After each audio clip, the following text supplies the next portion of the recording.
त्र्यम्बकं यजामहे सुगन्धिं पुष्टिवर्धनम् उर्वारुकमिव बन्धनम् मृत्योर्मुक्षीयमामृतात्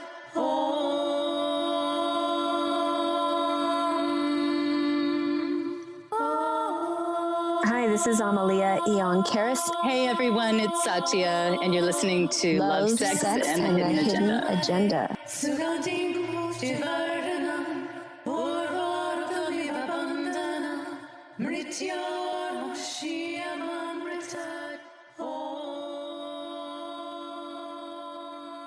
So I'm still stuck on this whole Sasquatch thing you were talking about in our last episode, and that amazing story, which actually there's even more to the story, I know. But I mean, even my husband, who is just completely, he is 100%, MSNBC, what's on the news, vaccines are good, there is no, total atheist, and even he believes in Bigfoot. And I'm like, wait, what? Like, how's that happening there? But I mean, for you to say that you guys, felt this feeling and it was this pure love energy, and I've had experiences like that, and you can't deny that is what's happening once you've had an experience like that, that's it. But to get to share it with a person, especially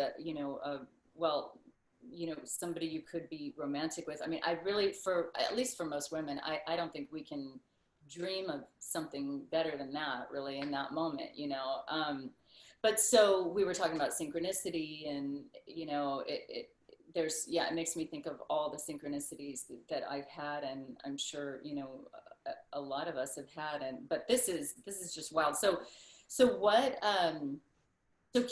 what happened after that? I know there was more to the story. Yeah, of course, there's a lot to the story. And yeah, interacting with Sasquatch was super mind-blowing for me. Even I've had ET experiences since I was a child, but all of them happened when I was alone, or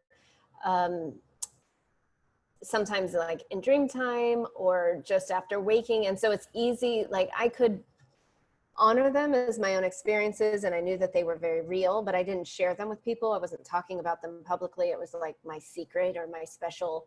I felt special because I was chosen to have these experiences or something. Once in a while I would share them, but when you have a shared experience of something super paranormal, it definitely like makes the relationship special and intense, and interesting, because you can't deny that it happened anymore. Although often, sometimes one of the partners tries to deny it. Like my partner, who I had the Sasquatch experiences with, and mind you, this was 3 months we lived on the mountain. Every single day we experienced the Sasquatch. And there's other episodes, like radio episodes, where I've shared a lot of those stories. So we can maybe link to that in the show notes, because that's not what I want to talk about here, but more about how to process and what happened. But basically he smoked pot and he was trying to quit. And I told him, like, to be with me, he had to quit smoking. But someone who smokes a lot of pot or drinks a lot of alcohol, or whatever their vice might be, if they have a mind altering vice, they're going to have a split in reality. And so what I noticed between him and I is, like, he was separating his experiences out. Like he was all there and 100% in when we were interacting with the Sasquatch and when we were learning stuff from them. And he was so knowledgeable, and he's had many, many, many experiences with Sasquatch and ETs because he's lived in the woods a lot of his life. And yet meeting me was like making it all real and grounding it. And we were finding that he had this kind of like split. So when it was inconvenient for him to honor those experiences, he would dismiss them. So when it came to like honoring who he was, or like the path he was on and his life purpose, he would dismiss what he had learned from the ETs and the Sasquatch as like hogwash. And all of a sudden he was like super practical. And for me, that was kind of scary. Sorry. That's What'd my, you say? that was my buzzer sound. Like, no, that's my no sound. Yeah, it was like that. It kind of terrified me because, you know, this is my life's work and I run a mystery school and I'm here helping people, you know, unlock their divine mission and really anchor in paranormal experiences. But if you're medicating yourself with drugs or alcohol, you're not going to be able to ground these kind of experiences. And so what happened, and in just like a practical way, was kind of interesting, and ended up dissolving our relationship. But basically, he was in the middle. His business was working with drums and with Africans, and he had a drum business. So he needed to go to Africa to kind of confirm a shipment that never arrived. And he had this business partner who was from Senegal, and I had met the guy and I told him, look, this guy has a lot of parasites on him. He's actually possessed. He's a compulsive liar. Please don't trust him. Like, and so here was the inconvenient truth for my partner, which was like, okay, you're all magical and great when we're dealing with the Sasquatch and the ETs, but over here in my business, you know, here in my business, I don't really want that information because this is like a practical matter and it's dudes and whatever. And I said, no, you need to listen to me. I know what I'm talking about. I can see the beings. Please be careful. And then he decided to travel to Africa. And I was really terrified for his life. I said, I don't know if you're going to come back from Africa. Like, I'm really nervous about this, but okay, if you really think you need to go, go. So he went. And while he was in Africa, I was having some really far out experiences. It was during the time when CERN, that international company in Switzerland, had fired up their mega hadron particle collider, and something weird happened. Like, I felt sort of a portal open up on the planet, and these weird, like a new species, a new ET energy that was had malintent. It was like a dark creature had kind of been let into the atmosphere, and it was tracking me. It was like circling around my house. I lived in a house that had floor to ceiling windows right at the base of Mount Shasta, and so we were surrounded by woods, and it would come in like a black smoke. So I would literally see it with my eyes open. This is not meditation. I'd be sitting working on my computer and this black smoke would show up at the window right around twilight time, like sundown. And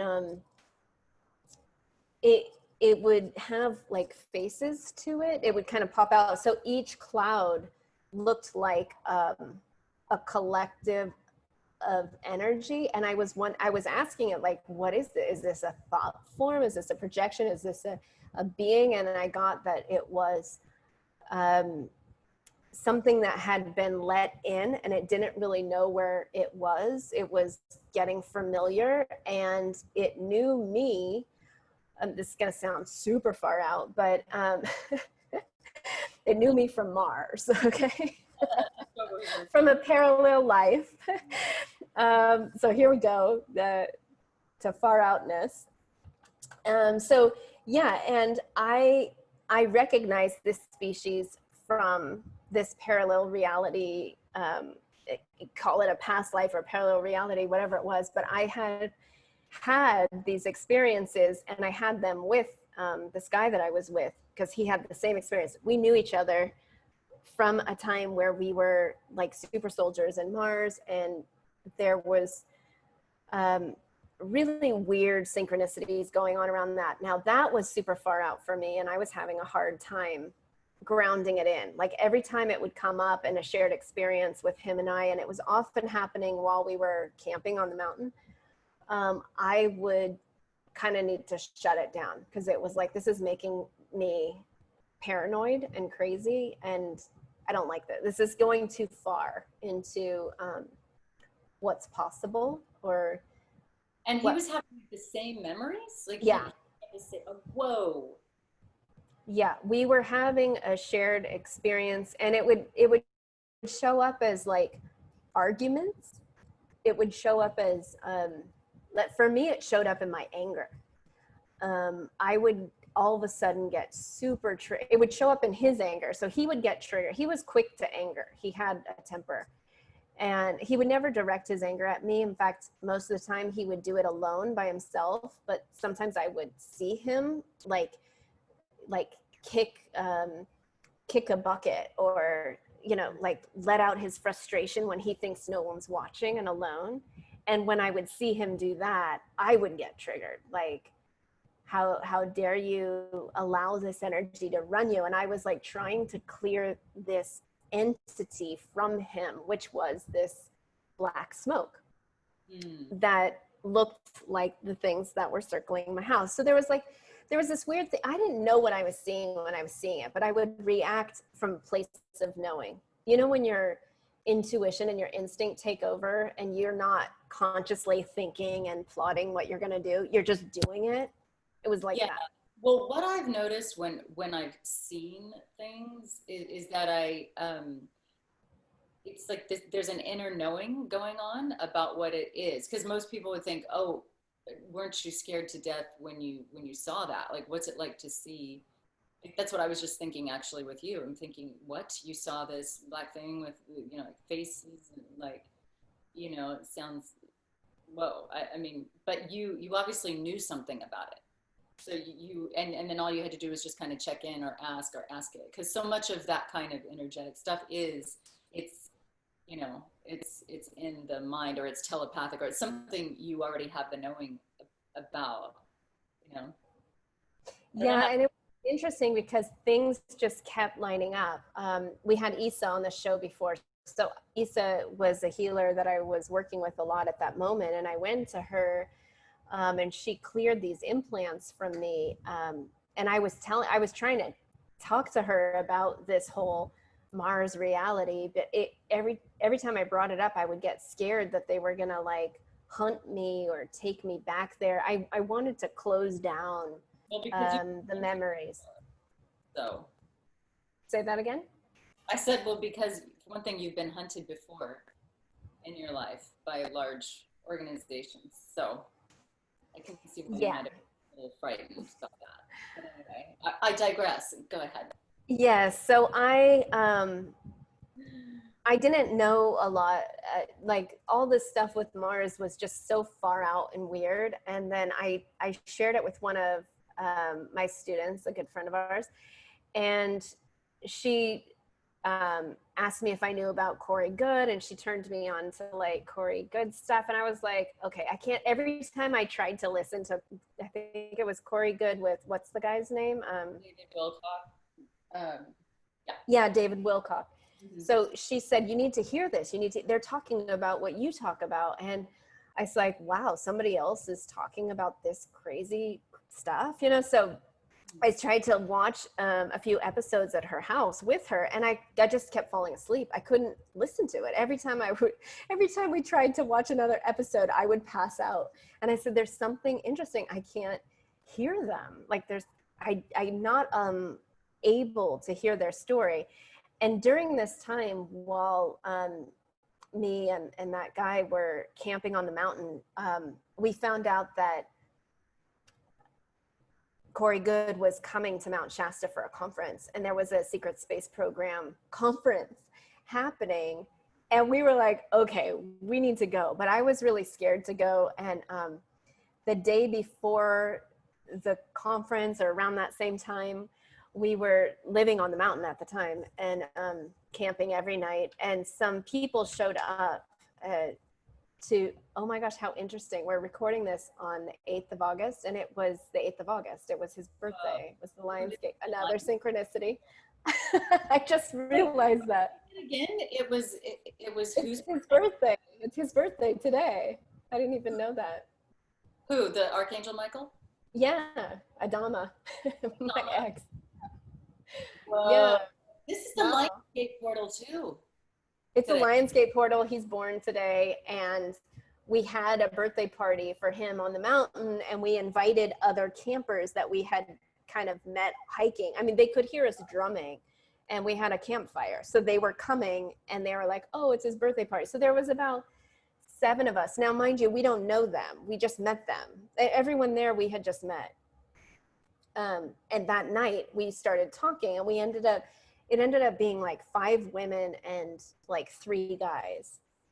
And the conversation got so intense. It was like a council had been called on, we're camping on Mount Shasta. Him and I are having all these wild experiences. It's the Lionsgate portal. It's his birthday.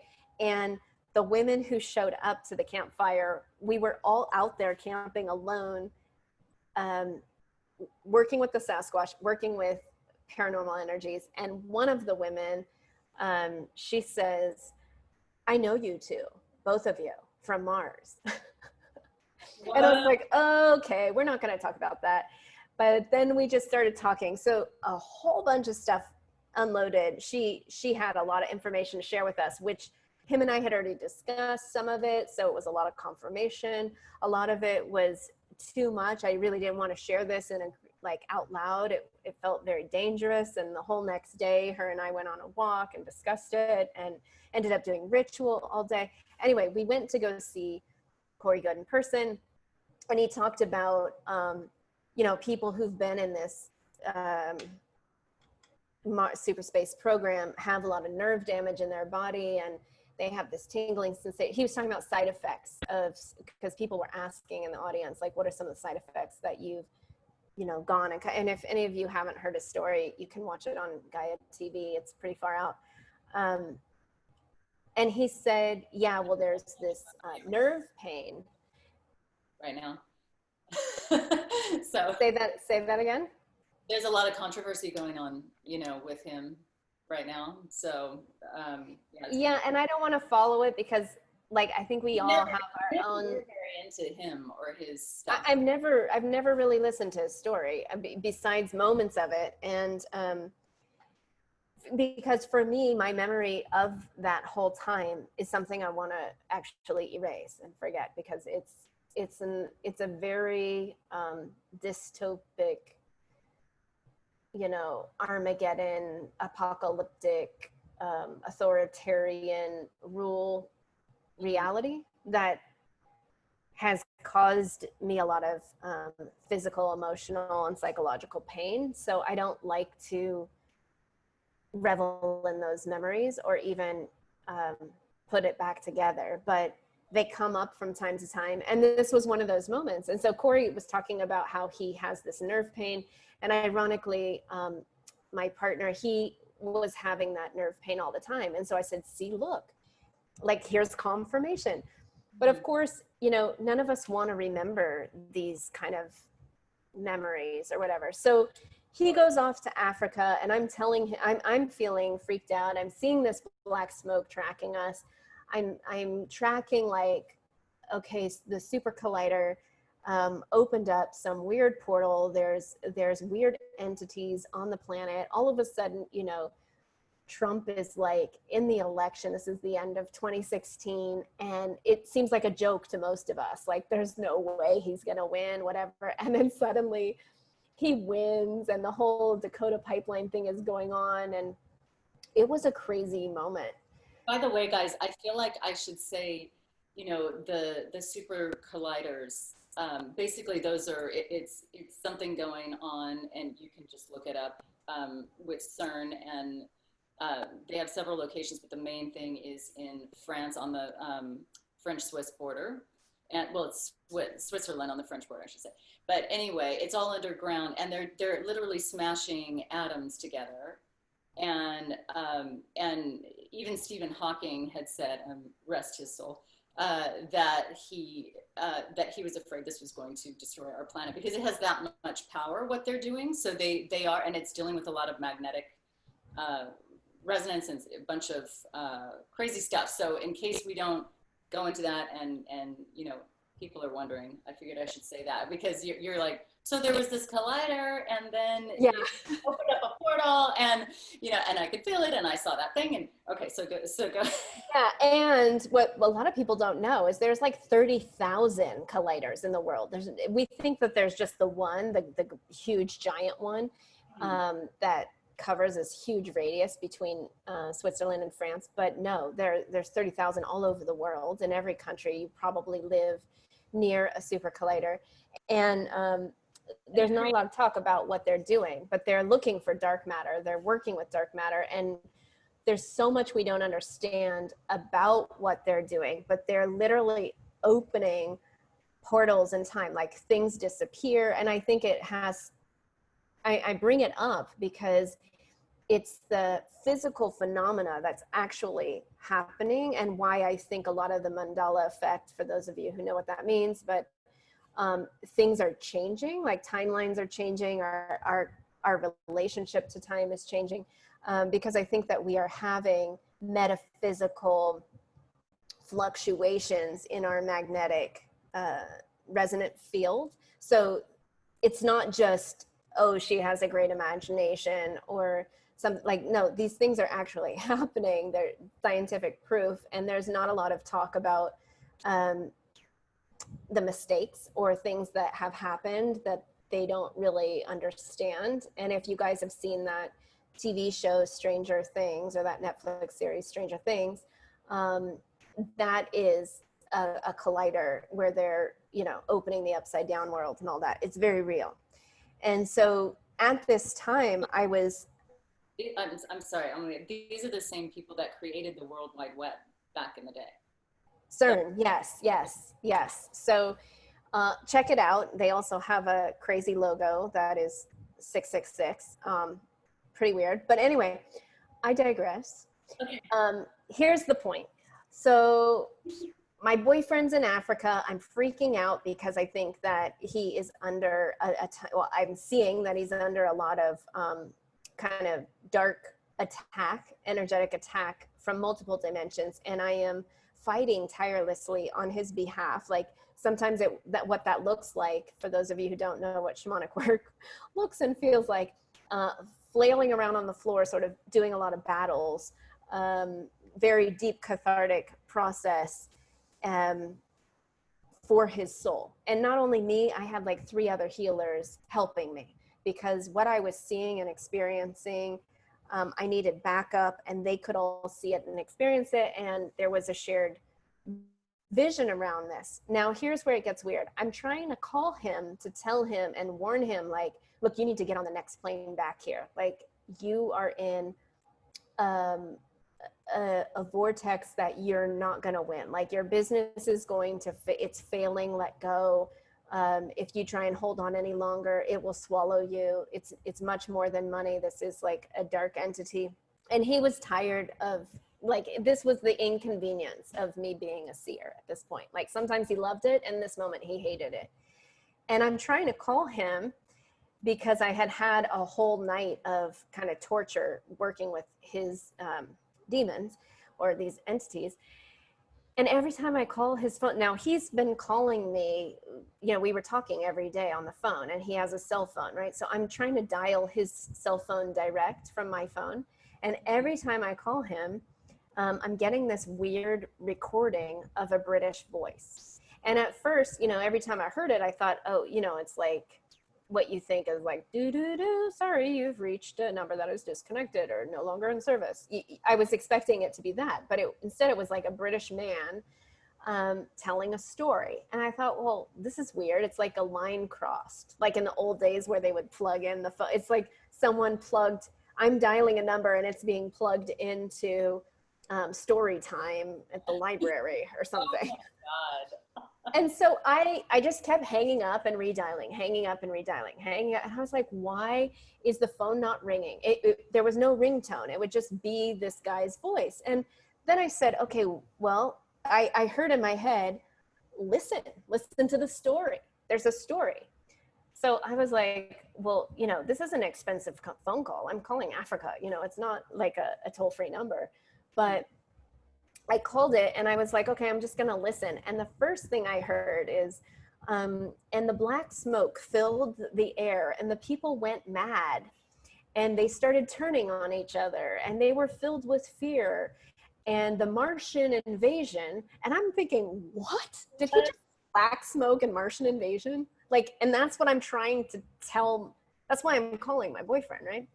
Oh, I have chills everywhere right now. Oh my God. Yeah, it was super creepy. So I said, "Oh my God, here it is again. Like the AI or the fairies are now speaking to me through the phone." So I actually turned a voice recorder on and put my phone on speaker and started recording it, because I was like, I'm gonna have to listen to this slowly because I could barely listen. My heart was pounding out of my chest, and I was feeling like, I gotta save him. I gotta save him. I've lost him to this other realm. I felt like he was getting into the upside down world or whatever. And I think I recorded like 20 minutes of it, and it just kept going and going. But it was like a whole story. And I thought, who can this person hear me? And I realized, okay, it's a recording. Okay, it sounds like an audiobook. Like, what audiobook has like old English and sci-fi? Like, this is so strange. And so then after like 10, 20 minutes of listening, it says end of chapter 5, part 2 of 1984, George Orwell. And I thought, whoa. Just this morning, I was listening to this crazy video on George Orwell and 1984, and then it was mixed with Aldous Huxley and some other things that are going. And I thought, why did this come up in my feed? Like, I have not even thought about, I never even saw 1984. I don't even know what it is. I mean, I kind of have an idea it's sci-fi, but, and you're telling me. It's a book written in 1948 by a guy named George Orwell, who, right? Yeah, 1948 he wrote it. And get this. Synchronicity. So, I know, we're in a synchronicity loop, people. So written in 1948, he wrote it about a futuristic timeline, about authoritarian rule, about the thought police, about artificial intelligence. He wrote it about these two-way monitoring where, they're going to be watching us and patrolling us, and even patrolling any thoughts. So any thought that you have that's unique, you can go to jail. So yeah, interesting. I didn't know about this book either. And so then just a couple days ago, I was tracking, what's going on in the pandemic. And again, I've been seeing these black smoke and this whole thing, like this other, I'm going to call it an artificial intelligence, because it's an extraterrestrial, but it doesn't have a soul like us. It's not connected to love. It's like made from darkness. There's no heart. It's a parasite. So, but it has like artificial intelligence. It can learn very quickly, and it mutates very quickly. And I've been watching this kind of move around as, I feel that we're in an intergalactic war of the worlds right now. And I've been saying this from the beginning of the pandemic, that this is World War III. It's just disguised as a pandemic, and it's a war on our psyches. And we need to really activate our multidimensional selves immediately and realize our potential if we want to have any of our freedoms and free will intact. Like, this is the time many of us came here, well, all of us came here to be alive and to interact with this information. And for most of us, for all of us, when we awaken to our multidimensional reality, you're going to feel a bit crazy. You're going to feel like you're going mad. Like, it's so far out. It's so far beyond what we've been taught and programmed to believe is real, or what we've been taught is like what we agree on is our collective reality. Mm-hmm. And so a couple days ago, I woke up, like I couldn't sleep, and I was thinking about 1984, and I was like, I need to read the book. There's some information in there. I really like that moment in 2016 when my boyfriend was in Africa, and I keep hearing the messages, like it's preparing for me. And then when, Trump wins the presidency, it was like, are you serious? At that moment, I realized, okay, the Trump card has been pulled on all of us. Like, we are really living the sci-fi that we've been writing about or has been written about. These are prophetic times. Like, we're in it, we're experiencing it. And in a way, it kind of, it freed me. Like, I found my voice in that moment, because I was like, okay, now I can actually speak about my reality. Like, the fact that I'm sharing this right now is a huge healing for me. Like, oh, it's okay for me to have my reality, because my entire life I've had ET connection and interaction, and I've never been allowed to talk about it, because if I speak about it, those who are with me want me to be quiet, because it makes them feel uneasy, even if they agree. Mm-hmm. And for those who don't agree, they would like to rather call me crazy or put some sort of label on me, because it's too uncomfortable for them to think that this might be possible. Mm-hmm.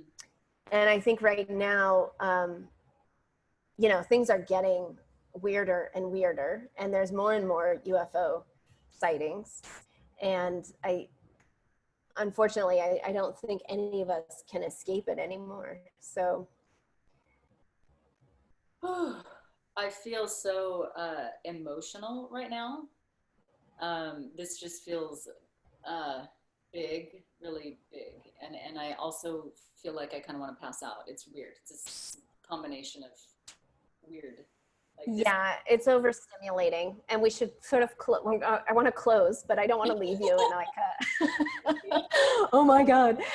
Some people listen to the podcast and they get super triggered. So we talk about a lot of stuff here, and I'm sorry if this has been a hard one for you guys to digest. So if you're judging me and judging my reality, I invite you to just look at your fears. What are you afraid of might be true. You do not need to agree with me. In fact, I encourage you not to. Go ahead and do your own research, do your own, the best research at this point is meditation and silence, and really disconnecting from group thought of all kinds.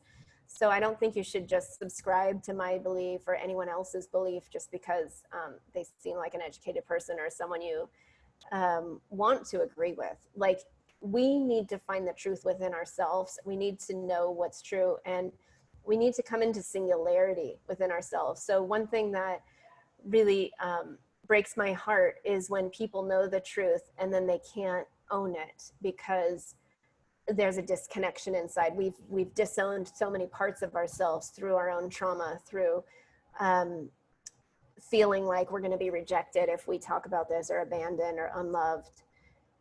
And right now it's just so critical, regardless if you agree with wearing masks or not wearing masks, or getting the vaccine or not, or if we're under authoritarian rule, or you think this is still a free country, or whatever your opinions are, because right now everyone's being polarized. Everyone is being, there's so much propaganda being blasted at you to change your thought.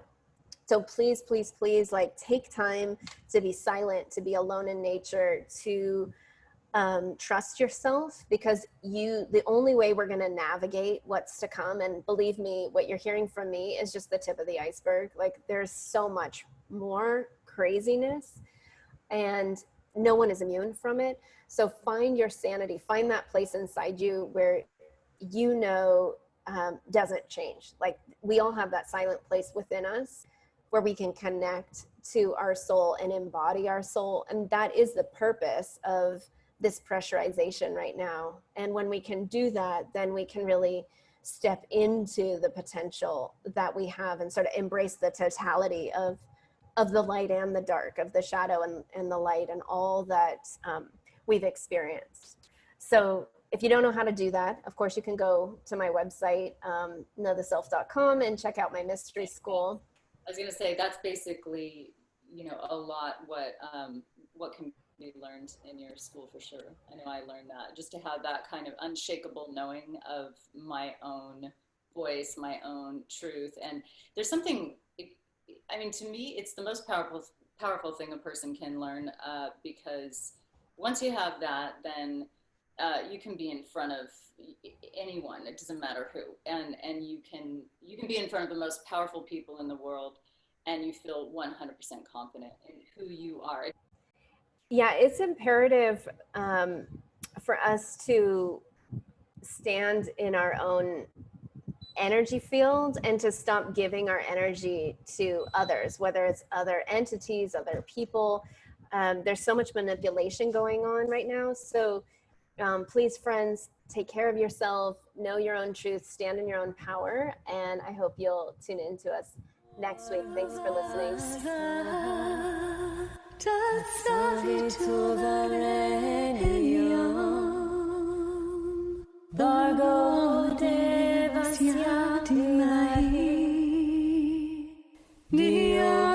Thanks for hanging out with us. If you'd like to contact us and stay in touch with us, you can find us at lovesexagenda.com. That's lovesexagenda.com. You can also find us on Facebook and Instagram, Love, Sex, and the Hidden Agenda. Bhargo devasya dhimahi